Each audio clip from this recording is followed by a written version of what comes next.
Jemaat yang terkasih di dalam Tuhan Yesus Kristus, selamat datang. Selamat beribadah bagi segenap jemaat maupun simpatisan atau tamu yang pertama kali mengikuti ibadah secara daring beribadah di GKP Jemaat Efata Cakung. Memasuki Minggu Trinitatis, minggu keempat sesudah Pentakosta ini, yang bertemakan Not Mine but Yours atau bukan milik saya tapi milikmu, marilah kita beribadah dengan penuh sukacita. Sebelum memulai ibadah minggu ini, kini dengarkanlah warta jemaat sebagai pedoman kegiatan untuk sepekan ke depan. Jemaat Tuhan, berikut ini adalah pokok-pokok warta jemaat bagi kita. Pertama, Majelis Jemaat GKP Cakung memahami adanya kerinduan dari sebagian besar jemaat untuk dapat beribadah bersama kembali di gedung gereja. Maka kegiatan ibadah minggu pertanggal 5 Juli 2020 dapat kita lakukan di gedung gereja secara bergantian dengan melakukan protokol kesehatan yang sudah ditentukan.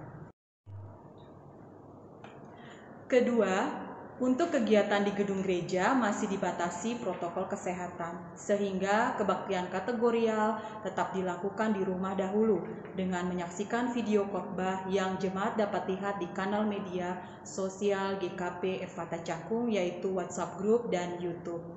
Ketiga, aksi kasih dari dan untuk kita. Diinformasikan aksi ini sudah dalam tahap ke-6. Kami mengucapkan terima kasih kepada jemaat yang telah menyumbangkan beras atau bahan sembako. Untuk itu, aksi ini diharapkan tetap berlangsung bagi sesama jemaat kita yang membutuhkannya.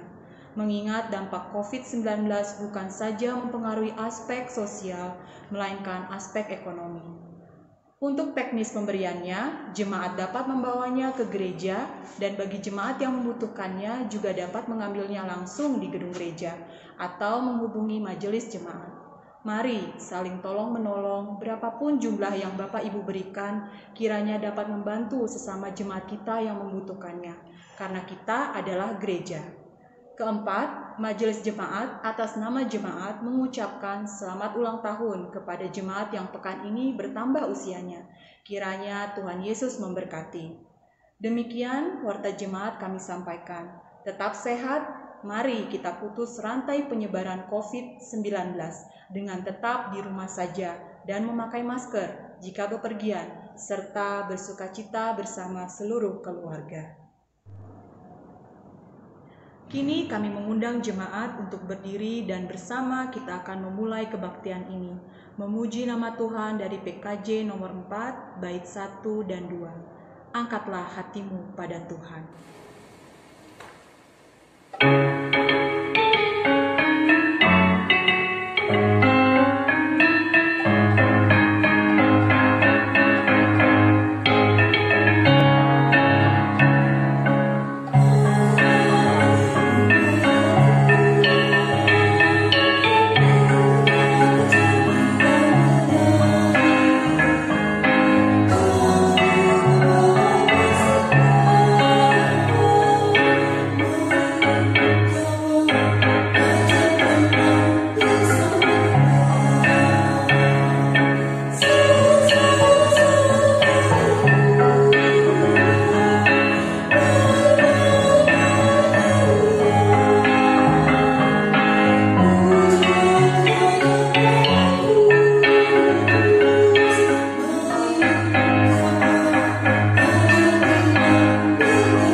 Jemaat yang dikasihi Tuhan, Allah berfirman kepada umat-Nya, "Aku akan menempatkan kemah suciku di tengah-tengahmu dan hatiku tidak akan muak melihat kamu. Tetapi aku hadir di tengah-tengahmu dan akan menjadi Allahmu dan kamu akan menjadi umatku." Imamat 26 ayat 11-12. Demikian pula Kristus telah bersabda, "Sebab di mana 2 atau 3 orang berkumpul dalam namaku, di situ aku ada di tengah-tengah mereka." Jemaat dikasihi Tuhan, kita sambut dengan menyanyikan PKJ 5, dinyanyikan secara 2 kali. Bersoraklah dan puji Tuhan.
Mari kita mengukuhkan kebaktian minggu ini dengan menyatakan kasih yang kucurahkan dalam keselamatan oleh Yesus Kristus dan pembaruan hidup yang dikerjakan oleh Roh Kudus kiranya menjadikan engkau bersukacita. Terpujilah Engkau ya Allah, karena kasih-Mu tidak pernah berubah, baik dahulu, sekarang, dan selamanya. Amin. Jemaat Tuhan Nas Pembimbing pada kebaktian minggu keempat sesudah Pentakosta diambil dari Amsal 3 ayatnya yang kelima, demikian firman-Nya. "Percayalah kepada Tuhan dengan segenap hatimu dan janganlah bersandar kepada pengertianmu sendiri." Demikianlah Nas Pembimbing pada kebaktian hari ini. Kiranya firman-Mu menjadi pelita bagi kakiku dan terang bagi jalanku. Saudara, dengarlah firman Tuhan yang menjadi hukum Allah bagi kita yang akan dibacakan dari 1 Yohanes 3 ayatnya 23-24. Demikian firman-Nya. "Dan inilah perintahnya itu, supaya kita percaya akan nama Yesus Kristus, Anak-Nya, dan supaya kita saling mengasihi sesuai dengan perintah yang diberikan Kristus kepada kita. Barang siapa menuruti segala perintah-Nya, ia diam di dalam Allah dan Allah di dalam dia. Dan demikianlah kita ketahui bahwa Allah ada di dalam kita, yaitu Roh yang telah Ia karuniakan kepada kita." Kita nyanyikan bersama dari PKJ 270 yang dinyanyikan 2 kali. "Isilah mataku dengan citra salib-Mu."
Tuhan memandang ke bawah dari surga kepada anak-anak manusia untuk melihat apakah ada yang berakal budi dan yang mencari Allah. Ternyata mereka semua telah menyeleweng dan tidak ada yang berbuat baik. Tuhan melihat betapa besar kejahatan manusia di bumi dan segala kecenderungan hatinya selalu membuahkan kejahatan semata-mata. Kenyataan ini sangat memilukan hati Tuhan, bahkan membuat rasa sesal Tuhan karena Ia telah menjadikan manusia di bumi. Tidak sadarkah bahwa mereka semua telah melakukan kejahatan?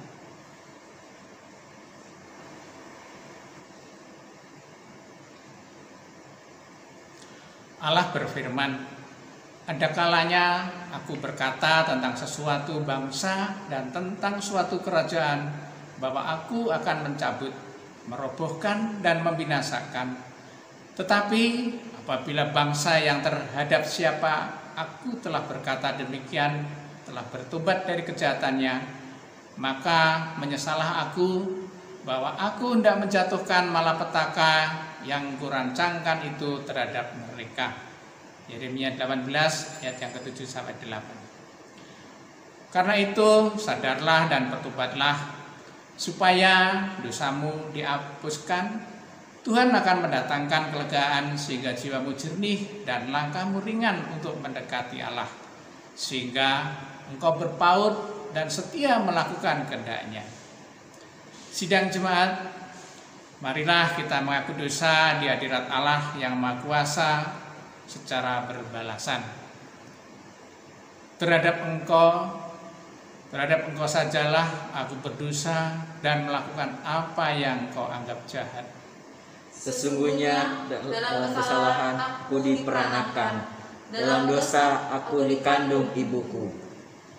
Aku merasa malu dan bernoda sebab aku aib masa mudaku. Dosa-dosaku pada waktu muda dan pelanggaran-pelanggaranku janganlah kau ingat. Tetapi ingatlah kepadaku sesuai dengan kasih setiamu, bawalah aku kembali supaya aku berbalik, sebab Engkaulah Tuhan Allahku. Beritahukanlah jalan-jalanmu kepadaku ya Tuhan, tunjukkanlah itu kepadaku. Bawalah aku berjalan dalam kebenaran-Mu dan ajarlah aku. Sungguh sesudah aku berbalik, aku menyesal, dan sesudah aku tahu akan diriku, aku menepuk pinggang sebagai tanda berkabung. Di dalam kesesakan, kiranya Engkau memberi kelegaan kepadaku. Kasihanilah aku dan dengarlah doaku. Mari kita berdoa, menyatakan ungkapan permohonan pengampunan atas segala dosa yang kita lakukan. Ya Tuhan Allah, Bapa yang Maha Kuasa, kami berseru-seru memanggil nama-Mu karena kami sangat menderita oleh dosa dan kejahatan kami sendiri. Hati dan jiwa kami selalu gelisah dan resah menyimpan rasa bersalah. Kami hidup dalam ketakutan sebab kami tidak berlaku benar. Kami merasa lelah dan tegang sebab kami tidak jujur. Kami tidak bahagia sebab kami tidak mengasihi. Kami selalu merasa miskin sebab kami tidak mau memberi. Ya Tuhan Yesus Kristus, yang telah datang ke dunia menjadi manusia, mati dan bangkit kembali serta naik ke surga untuk membela dan menyelamatkan kami. Kasihlah kami orang-orang yang telah Kau tebus ini, ajarlah kami bersyukur kepadamu, ya Roh Kudus penghibur orang yang berduka. Sembuhkanlah segala penyakit dan penderitaan yang kami alami akibat dosa-dosa kami sendiri. Tinggallah dalam hati kami, agar kami kembali bergembira dan penuh gairah melakukan kehendak Tuhan Yesus Kristus. Engkaulah sumber pengampunan kami, ya Tuhan. Janganlah lupakan kami. Dengarlah doa permohonan kami ini, ya Allah. Bapa, Anak, dan Roh Kudus. Amin. Sidang jemaat dikasih Tuhan, mari kita menyanyikan ungkapan penyesalan dari PKJ nomor 43, baitnya yang pertama dan yang kedua. Tuhan, kami berlumuran dosa.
Berita anugerah pengampunan. Jemaat Tuhan, kini dengarlah firman Tuhan yang berkenan mengampuni dosa kita yang diambil dari Mika 7 ayatnya yang ke-18 sampai 19. Demikian firman Allah. Siapakah Allah seperti Engkau yang mengampuni dosa dan yang memaafkan pelanggaran dari sisa-sisa miliknya sendiri, yang tidak bertahan dalam murkanya untuk seterusnya, melainkan berkenan kepada kasih setia. Biarlah Ia kembali menyayangi kita, menghapuskan kesalahan-kesalahan kita, dan melemparkan segala dosa kita di dalam tubir-tubir laut. Dalam nama Bapa dan Anak dan Roh Kudus, kami memberitakan kepada saudara semua yang dengan tulus ikhlas mengaku dosanya di hadirat Allah, bahwa pengampunan dosa disediakan oleh Allah dan Yesus Kristus. Amin. Jemaat, mari kita mengungkapkan sukacita kita, pengampunan dosa kita dengan nyanyian PKJ 200, Ku diubahnya.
Sekarang dengan sukacita marilah kita mendengarkan petunjuk hidup baru sebagai pedoman kehidupan sehari-hari. Diambil dari Yohanes 10 ayat 27 sampai 28. Domba-dombaku mendengarkan suaraku, dan aku mengenal mereka, dan mereka mengikuti aku. Dan aku memberikan hidup yang kekal kepada mereka. Pasti tidak akan binasa sampai selama-lamanya, dan seorang pun tidak akan merebut mereka dari tanganku. Jemaat Tuhan, mari kita menaikkan doa syafaat kita. Ya Allah Bapa, kami datang ke hadapan-Mu, kami boleh bersyukur. Pada saat ini kami boleh mendengarkan firman yang begitu indah. Bagaimana Tuhan menuntun Abraham untuk bisa taat kepadamu, dan Tuhan memberikan yang terbaik bagi Abraham. Tuhan menyediakan segala sesuatu. Biarlah Tuhan itu juga yang terjadi dalam kehidupan kami dan keluarga kami. Untuk anak-anak kami yang juga akan melangkah di dalam kehidupan, untuk boleh melihat masa depan yang Tuhan sediakan. Ajarilah kami dan anak-anak kami untuk taat kepada Tuhan, dan kami boleh bertekun di dalamnya, sehingga pada akhirnya kami boleh menemukan keindahan yang Tuhan sediakan.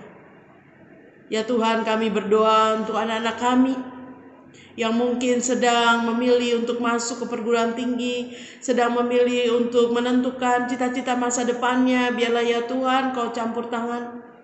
Biarlah segala pilihan-pilihan mereka adalah bagian yang merupakan juga kehendak Tuhan, sehingga Tuhan boleh menuntun langkah-langkah mereka. Tuhan boleh membuka jalan sehingga pada akhirnya mereka menemukan keindahan yang Tuhan sediakan. Saya berdoa bagi mereka yang sakit, jemaat Tuhan yang terbaring di rumah atau di rumah sakit, jemaat Tuhan yang mungkin dalam usia lanjut. Biarlah ya Tuhan Kau jagai mereka. Engkau nyatakan kasih dan kuasa-Mu, jamah dan sembuhkan mereka, sehingga mereka pulih seperti sedia kala. Dan biarlah tangan Tuhan yang memulihkan, kuasa Tuhan yang menguatkan, dan biarlah kasih Tuhan yang memberikan damai sejahtera bagi mereka. Saya berdoa untuk jemaat Tuhan yang sedang bersiap untuk membuka kembali pintu gereja, untuk supaya ibadah bisa dilakukan di dalam gereja. Tolonglah Tuhan untuk majelis jemaat, untuk boleh menyiapkan dirinya agar segala sesuatu yang dipersiapkan dengan baik, sehingga gereja tetap merupakan tempat yang aman bagi jemaat. Dan tolong jemaat Tuhan juga untuk berdisiplin, untuk mengikuti protokol kesehatan yang ada, sehingga ibadah boleh berlangsung dengan baik dan seluruhnya boleh ada dalam pimpinan dan penyertaan Tuhan. Kayak berdoa ya Bapa untuk segala rencana-rencana majelis jemaat ke depan, biarlah Tuhan berkati.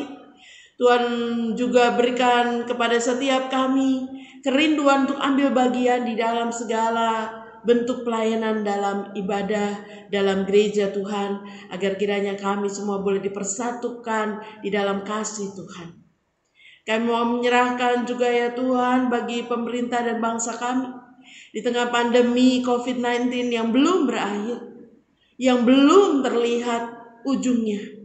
Kami masih harus bertahan, kami masih harus menjaga diri, kami masih harus menguasai diri. Biarlah Tuhan menolong kami, supaya kami terus bertekun, supaya kami boleh menemukan keindahan yang Tuhan sediakan pada akhirnya. Biarlah Tuhan mampukan pemerintah kami untuk boleh melakukan segala cara demi kesejahteraan, demi keamanan, demi keselamatan bangsa ini.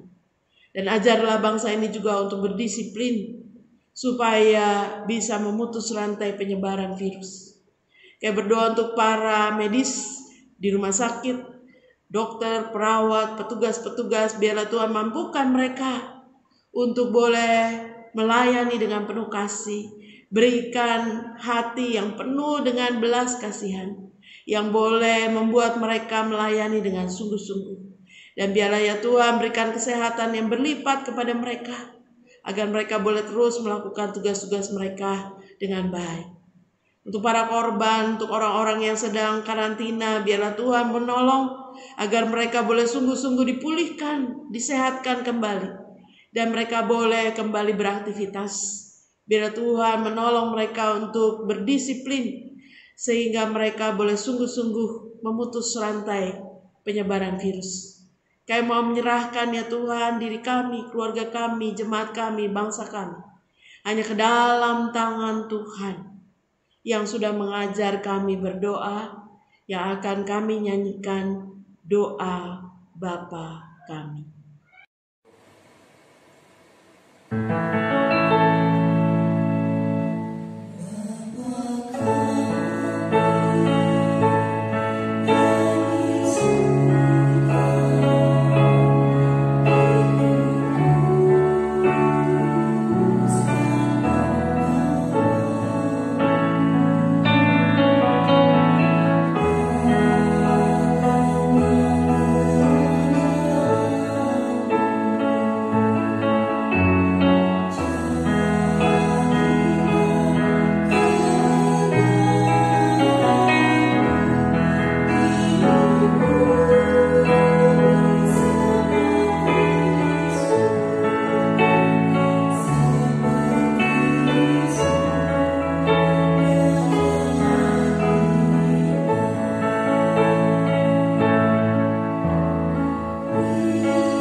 Jemaat Tuhan, mari kita memuji Tuhan dari PKJ 198. Di hatiku, ya Yesus.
Mari kita bersama berdoa sebelum kita membaca dan merenungkan firman Tuhan.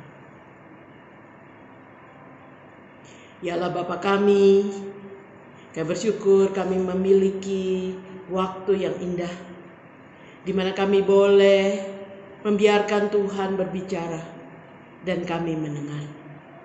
Kami merindukan agar firman-Mu boleh menyegarkan jiwa kami.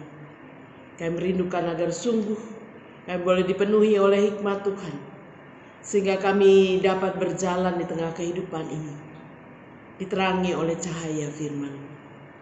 Karena itu ya Roh Kudus, beracaralah di dalam setiap kami, agar firman yang kami dengar boleh sungguh-sungguh menolong kami, boleh sungguh-sungguh menguatkan kami, dan kemudian kami dapat melakukannya. Di dalam Kristus kami serukan doa kami. Amin. Saudara-saudara yang dikasihi Tuhan, pembacaan Alkitab pada minggu hari ini diambil dari Kejadian pasal 22 ayat 1 sampai dengan ayatnya yang ke-14. Demikian firman Tuhan. Setelah semuanya itu Allah mencoba Abraham. Ia berfirman kepadanya, Abraham. Lalu sautnya, ya Tuhan. Firman-Nya, ambillah anakmu yang tunggal itu yang engkau kasihi, yakni Ishak. Pergilah ke tanah Moria dan persembahkanlah dia di sana sebagai korban bakaran pada salah satu gunung yang akan kukatakan kepadamu. Keesokan harinya pagi-pagi bangunlah Abraham. Ia memasang pelana keledainya dan memanggil 2 orang bujangnya beserta Ishak anaknya. Ia membelah juga kayu untuk korban bakaran itu. Lalu berangkatlah ia dan pergi ke tempat yang dikatakan Allah kepadanya. Ketika pada hari ketiga Abraham melayangkan pandangnya, kelihatanlah kepadanya tempat itu dari jauh. Kata Abraham kepada kedua bujangnya itu, tinggallah kamu di sini dengan keledai ini. Aku beserta anak ini akan pergi ke sana.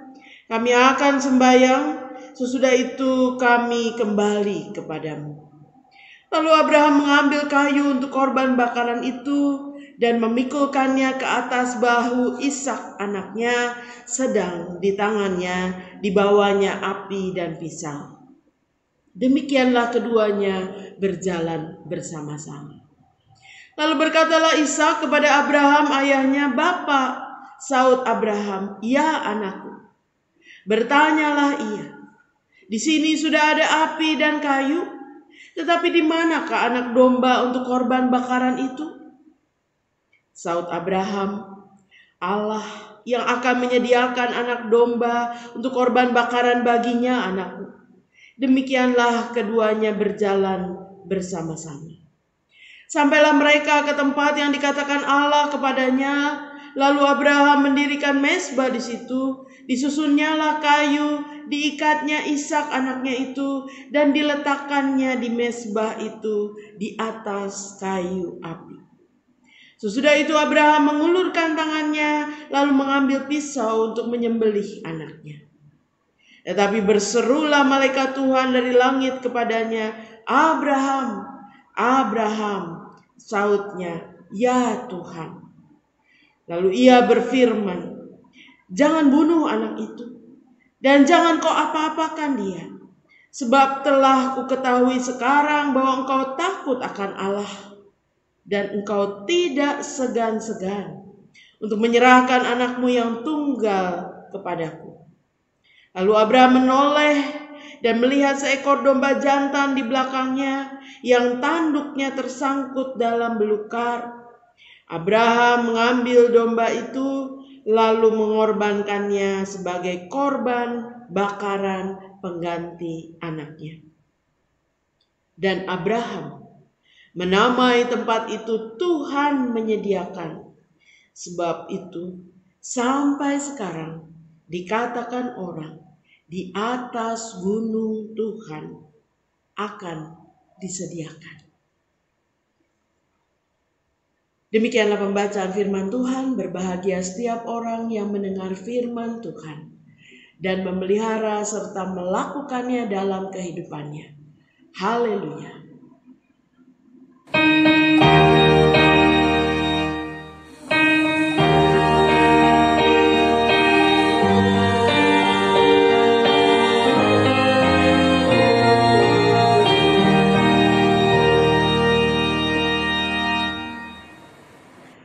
Saudara-saudara yang dikasihi Tuhan, pernahkah Anda naik gunung?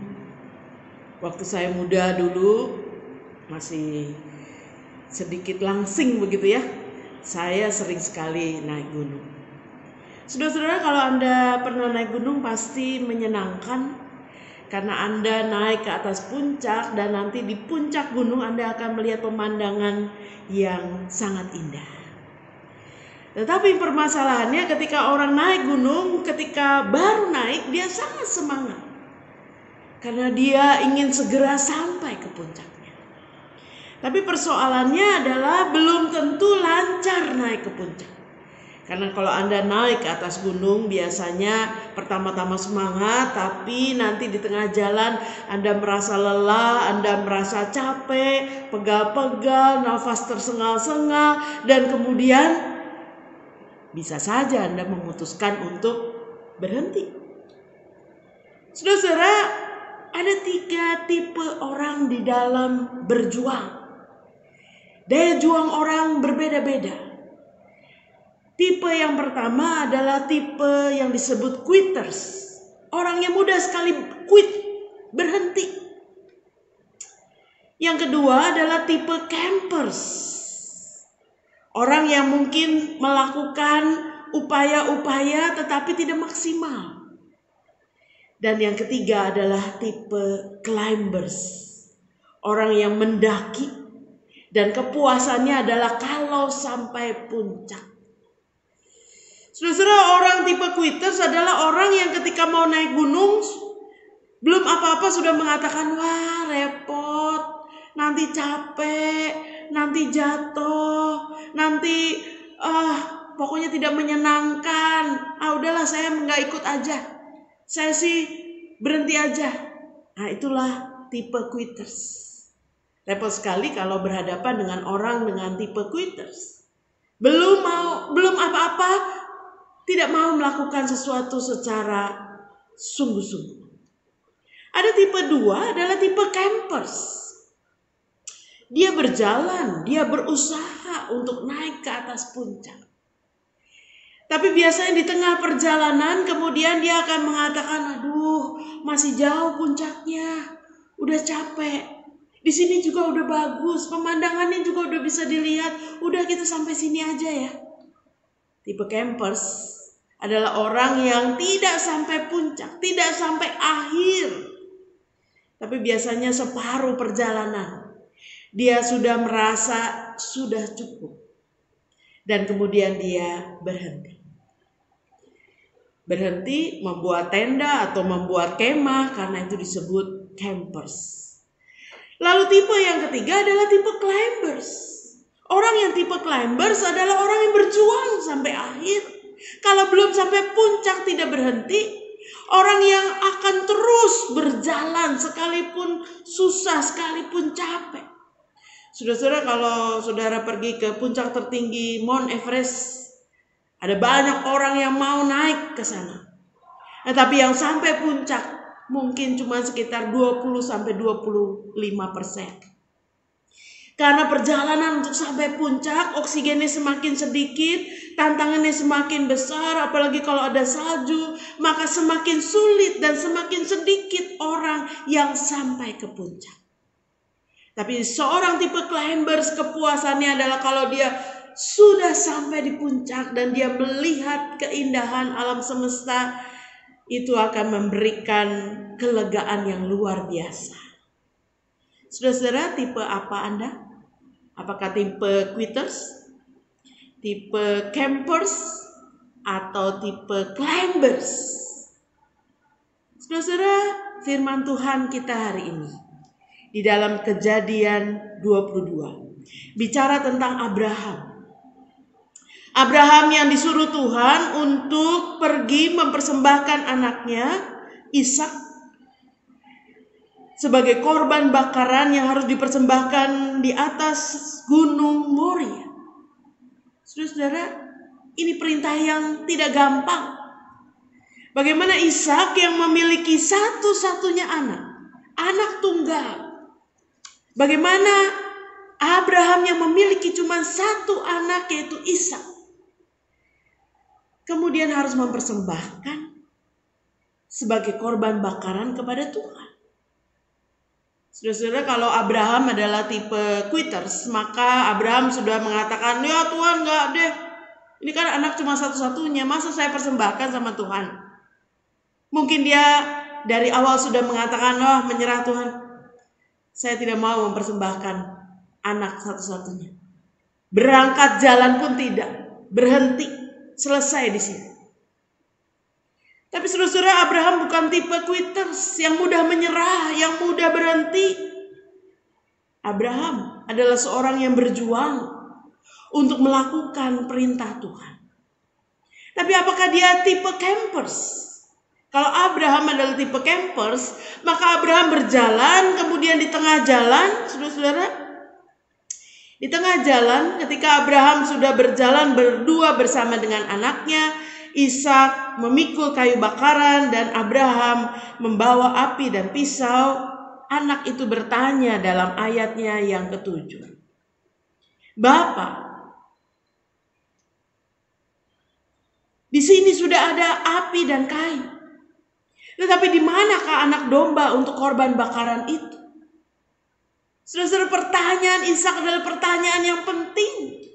Dan kalau Abraham sebagai bapa saat itu ditanyakan pertanyaan seperti itu, mungkin hatinya sangat tertusuk. Karena dia sedih bahwa dia harus mempersembahkan anaknya sesuai dengan perintah Tuhan. Mungkin pertanyaan itu bisa membuat Abraham berhenti, ya udah deh, gak jadi deh. Tapi Abraham sekali lagi bukan tipe campers yang berhenti di tengah jalan, yang separuh jalan, yang setengah-setengah di dalam melakukan perintah Tuhan. Tetapi kita melihat dalam bagian bacaan ini, Abraham memiliki iman. Sebab Abraham menjawab, Allah yang akan menyediakan anak domba untuk korban bakaran baginya anakku. Maka keduanya berjalan terus bersama-sama. Saudara, apa yang membuat Abraham terus berjalan sampai puncaknya? Karena dia memiliki iman bahwa Allah akan menyediakan baginya korban bakaran. Dia belum melihat ada anak domba. Dia mungkin sedang bergumul dalam hatinya karena dia berjalan bersama dengan Ishak yang akan dia korbankan. Tetapi dia memiliki iman bahwa Allah akan menyediakan. Karena itu saudara-saudara, ketika terus Abraham berjalan bersama Ishak, Dan kemudian mereka sampai kepada puncaknya. Maka Abraham mempersiapkan segala sesuatunya. Dia mendirikan mezbah yang biasanya didirikan dari batu.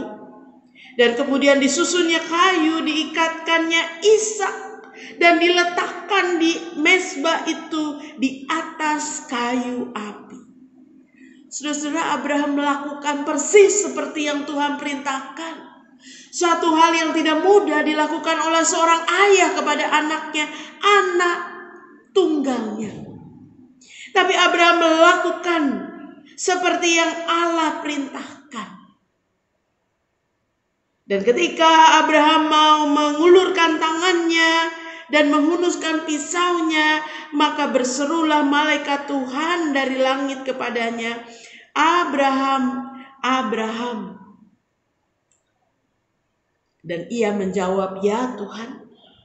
Lalu firman-Nya, "Jangan bunuh anak itu, jangan kau apa-apakan dia, sebab telah ku ketahui sekarang bahwa engkau takut akan Allah, dan engkau tidak segan-segan menyerahkan anakmu yang tunggal kepadaku." Saudara-saudara, indahnya akhir dari peristiwa Abraham dalam mempersembahkan anaknya. Karena ketika semuanya sudah set, semuanya sudah ready, sudah siap untuk dipersembahkan, malaikat Tuhan mengatakan, "Cukup." Sebab Tuhan tahu bahwa engkau takut akan Tuhan. Tuhan tahu bahwa engkau taat. Tuhan tahu bahwa engkau tidak segan-segan memberikan anakmu yang tunggal kepadanya. Cukup. Lalu Abraham menoleh dan melihat seekor domba jantan di belakangnya yang tanduknya tersangkut dalam belukan. Abraham mengambil domba itu dan mengorbankannya sebagai korban bakaran pengganti anaknya. Saudara-saudara, indah sekali bahwa akhirnya Abraham yang meyakini bahwa Tuhan menyediakan, melihat bahwa memang Tuhan menyediakan. Ada seekor anak domba jantan yang tersangkut belukar. Dan akhirnya Abraham mengorbankan anak domba itu sebagai ganti anaknya. Saudara-saudara, firman Tuhan dalam ayat yang 14 dikatakan, Abraham menamai tempat itu Tuhan menyediakan. Sebab itu sampai sekarang dikatakan orang, di atas gunung Tuhan akan disediakan. Saudara-saudara, Abraham melihat bahwa Tuhan sungguh-sungguh mengasihinya. Tuhan memberikan yang terbaik ketika Tuhan tahu bahwa Abraham taat. Itu cukup. Tidak perlu sampai ada pengorbanan darah anaknya Ishak. Dan tapi saudara-saudara, peristiwa keindahan dari akhir perintah Tuhan ini tidak bisa dialami oleh Abraham kalau dia masih di bawah. Kalau dia tidak mau naik ke atas gunung. Kalau dia cuma menjadi quitters. Atau kalau dia cuma menjadi campers yang setengah jalan. Dia tidak akan melihat keindahan pertolongan Tuhan dan keindahan kasih Tuhan. Bahwa Tuhan menyediakan yang dia butuhkan. Itu semua tersedia kalau dia mau naik sampai pada puncaknya. Barulah Abraham akan melihat sebagaimana yang dia imani bahwa Tuhan menyediakan segala yang dia perlukan. Saudara-saudara, pada saat ini tema kita adalah not mine but yours. Tema itu mau mengajak kita untuk meyakini bahwa anak adalah milik Tuhan. Anak adalah milik pusaka Tuhan. Dialah sang pemilik kehidupan. Dialah yang menganugerahkan, yang memberikan anak itu kepada kita. Sebagai orang tua. Orang tua memang kadang-kadang mengatakan, oh ini anak saya. Ini milik saya. Ya, tapi sesungguhnya anak adalah milik Tuhan. Not mine, but yours. Yours itu menunjuk pada Tuhan. Allah menganugerahkan anak kepada setiap kita sebagai orang tua untuk dijaga, untuk dirawat, untuk dididik, untuk berkembang, kemudian kemudian anak itu akan menjadi milik Tuhan yang akan mempermuliakan nama Tuhan. Karena itu saudara-saudara, mau jadi seperti apa anak itu? Mau menjadi seperti bagaimana anak itu? Bukan cuma terserah saya sebagai orang tua, tetapi yang betul adalah terserah Tuhan. Apa yang Tuhan mau, jadilah menurut kehendak Tuhan. Saudara-saudara, saya mempunyai 2 anak laki-laki. Kami memang berdoa supaya ada salah satu dari anak kami bisa mengikuti jejak kami menjadi seorang hamba Tuhan. Kami tidak meminta dua-duanya, tapi salah satu saja. Itu sudah sukacita bagi kami. Tapi ketika pada akhirnya anak pertama sudah memberi diri untuk menjadi seorang hamba Tuhan, kemudian anak kedua, adiknya juga memilih jalan yang sama. Sebetulnya sebagai orang tua kami mengatakan, udah deh, jangan semuanya, salah satu saja.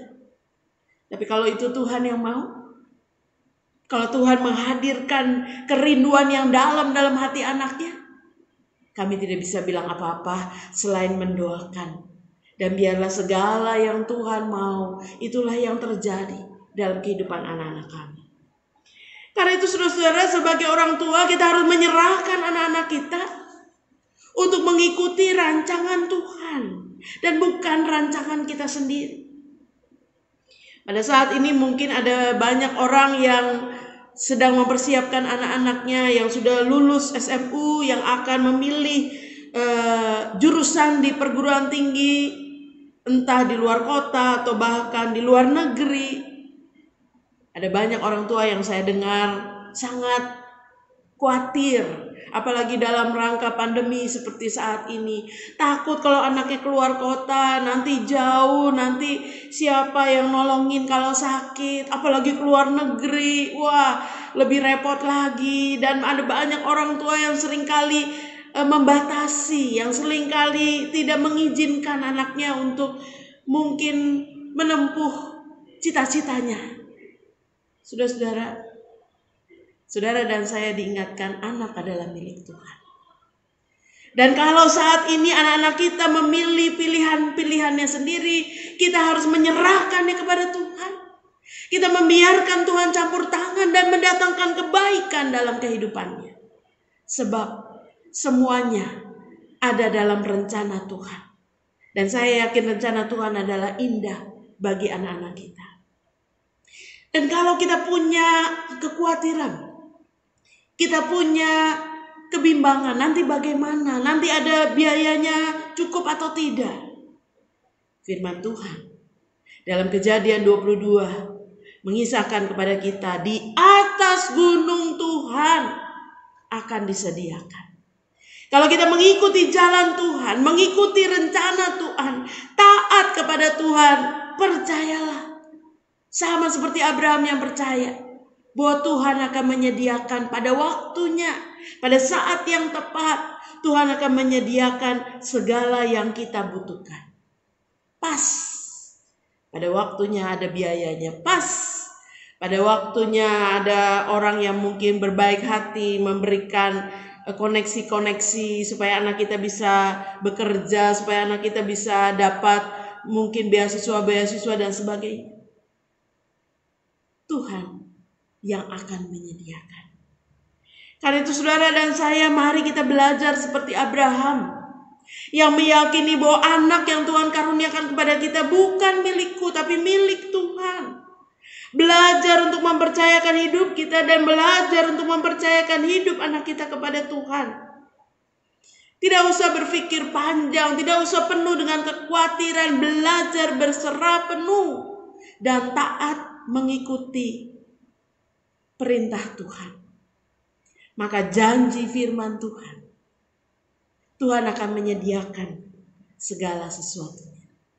Betapa indah ketika kita meyakini bahwa Tuhan akan menyediakan segala sesuatunya pada saat yang pas. Menurut waktu Tuhan, Tuhan akan menyediakan yang terbaik bagi saudara dan saya, bagi anak-anak kita, bagi keluarga kita. Kalau kita taat kepada Tuhan.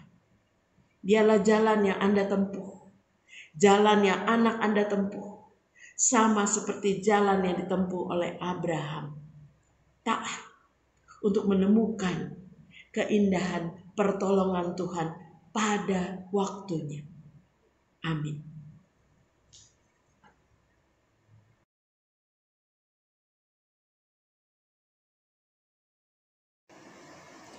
Sidang jemaat dikasih Tuhan, marilah kita mengikrarkan pengakuan iman percaya bersama dengan gereja dari segala abad dan tempat dengan cara dinyanyikan.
Marilah dengan penuh sukacita dan kerelaan hati kita bawa persembahan kepada Tuhan dengan mengingatnya, aku mau bersyukur kepada Tuhan dengan segenap hatiku. Mazmur 9 ayat 2a. Diberikan kesempatan kepada jemaat untuk memberikan persembahan untuk renovasi gereja, persembahan syukur, perpuluhan dan bulanan dengan ditransfer ke rekening bank di bawah ini. Seraya memberikan persembahan bersama kita menyanyikan PKJ 147 baitnya yang pertama. Di sini aku bawa Tuhan.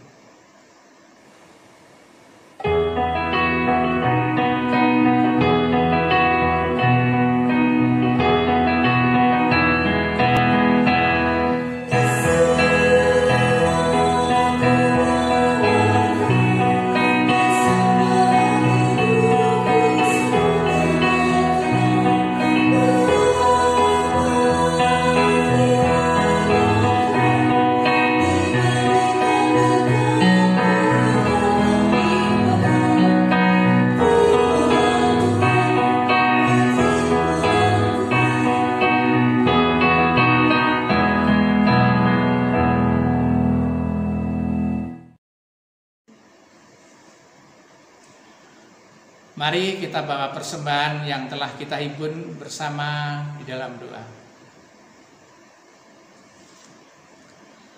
Allah yang penuh kasih, terima kasih untuk segala berkat yang telah Engkau berikan dalam kehidupan kami secara pribadi, keluarga, dan persekutuan. Saat ini kami membawa persembahan kami yang tidak sebanding dengan apa yang telah Engkau berikan. Terimalah dan kuduskanlah persembahan kami ini agar berguna bagi pelayanan di gereja-Mu ini. Serta ajarlah kami, Tuhan, untuk memberikan yang lebih baik lagi dengan ketulusan hati bagi kemuliaan nama-Mu. Dalam nama Yesus Kristus kami berdoa. Amin.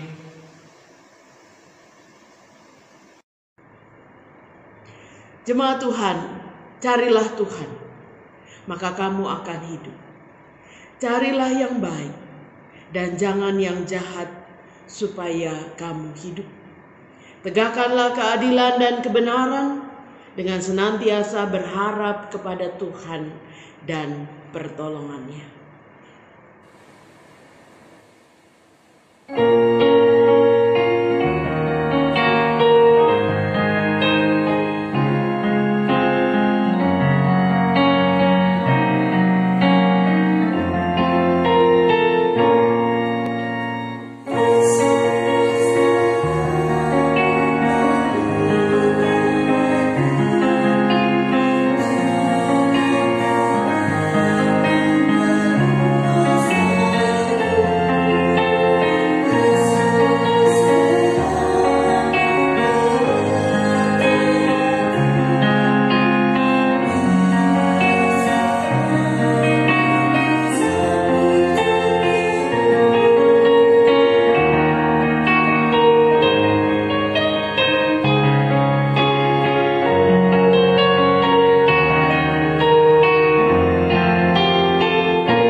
Kasih Allah Bapa yang tercurah dalam keselamatan oleh Yesus Kristus dan persekutuan hidup damai sejahtera yang dibangun oleh Roh Kudus kiranya melimpahi saudara sekalian sekarang sampai selama-lamanya.